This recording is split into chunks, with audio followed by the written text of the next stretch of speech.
Major Freak. So I figured I'd start making short videos like this because CCP is never going to get it. It's been almost 2 decades, so let's give up hoping.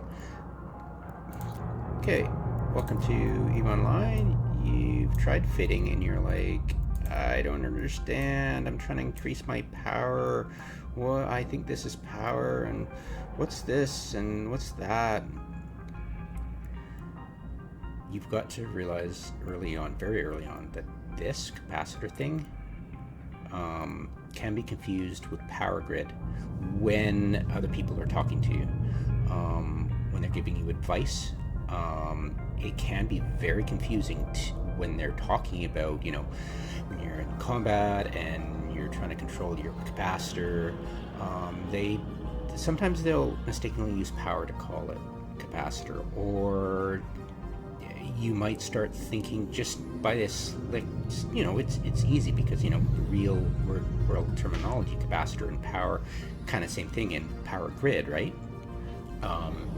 Also, it's very confusing. Let's see, gotta grab something, grab this, transfer it somewhere. When you're launching, and you're in space, and you've got this orb down here.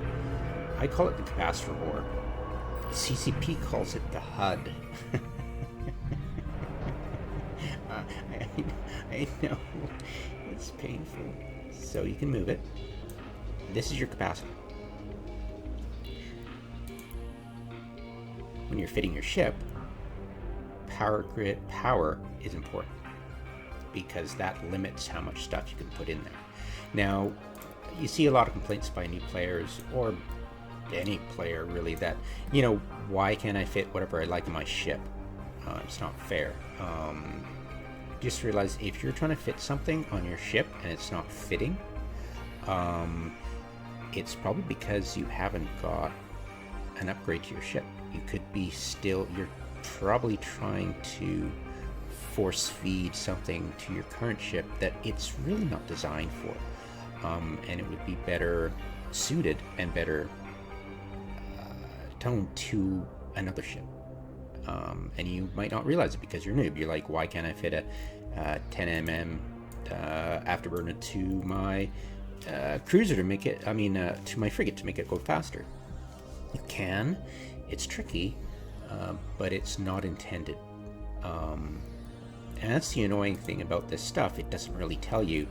Well, actually, it probably does. It's so annoying because it's, you know, it's... See, it's way down here in the fine print. Battle class module. You know? When you go into here, in the hardware, you can turn this, and it should turn off... Watch it. Watch. Oh, I'm gonna cringe if it's not. Well, no, it's not. They really should have a button, because hull restrictions restrict to a hard caps. Like, you absolutely cannot shoehorn this in. You can shoehorn oversized modules, but I think they should have another button here that says restrict by recommended. It should be a recommended fitting sizes for. So you click this, and it would limit all that silliness, because it's really difficult to, when you're like a noob and you're trying to figure out, you know, simulating, you're trying to figure out stuff.